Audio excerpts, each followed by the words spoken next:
গম্বুজ আছে মোট, এবং এটা ছাদবিহীন মসজিদ। এর ভিতরে কোনো রড নেই, পুরোটা পাথরের। এই যে পাথরের দেখেন, এই যে পাথর খোদাই করে বানানো, ঠিক আছে। এই মোট 4 কোণায় 4টে, আর মূল আছে আপনার 81টা। আনুমানিক 600 বছর আগের মসজিদ। আমি এর আগে আর 4বার আসছি। হ্যাঁ, জিজ্ঞেস করেন না। আমি তো নতুন আছি। খুব ভালো লাগবে। আমি একা একা গুনে বানা 60টা পুরোতে পারিনি। ও হ্যাঁ, বেশি আসতে পারে। আর নানা কয়টা গুনে পাইছে? নানা 60টা পর্যন্ত গুনে কাছে তো পুড়ে গেছে। আর আমি কি আসবো?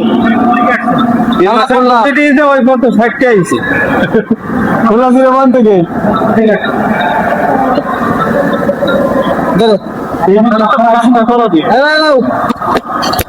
আমরা মসজিদে ঘুরতে আসো, বাঁকাঘাট বললাম এটার ভিতরে একসাথে 2000 মুসলিম নামাজ পড়তে পারবে যতদূর শুনলাম। হ্যাঁ, 2000।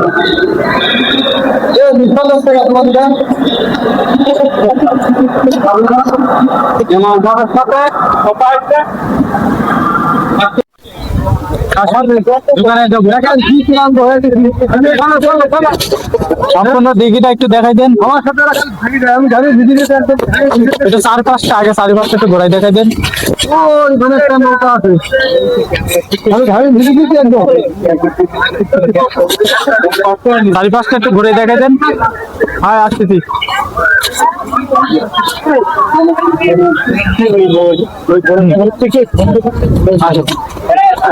প্রচুর দর্শক সমাগম।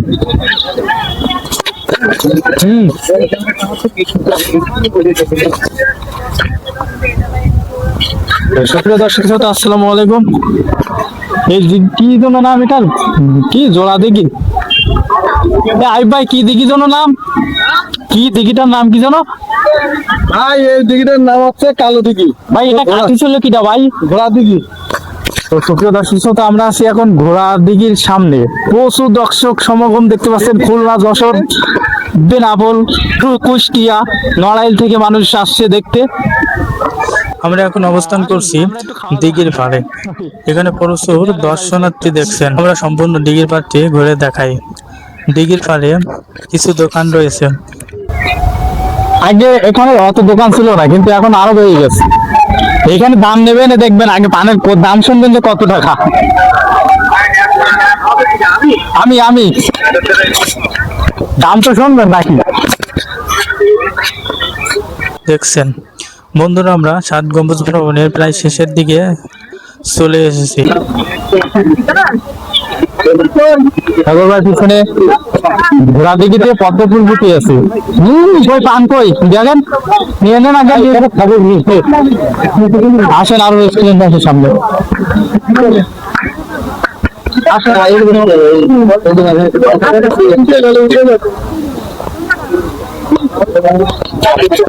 আচ্ছা, ওই সামনে যেটা দেখছিলাম ওটার থেকে এটা ছোট, কিন্তু তাহলে এটা ওর অর্ধেক হবে। 150 বিঘি হবে না, অত বেশি না।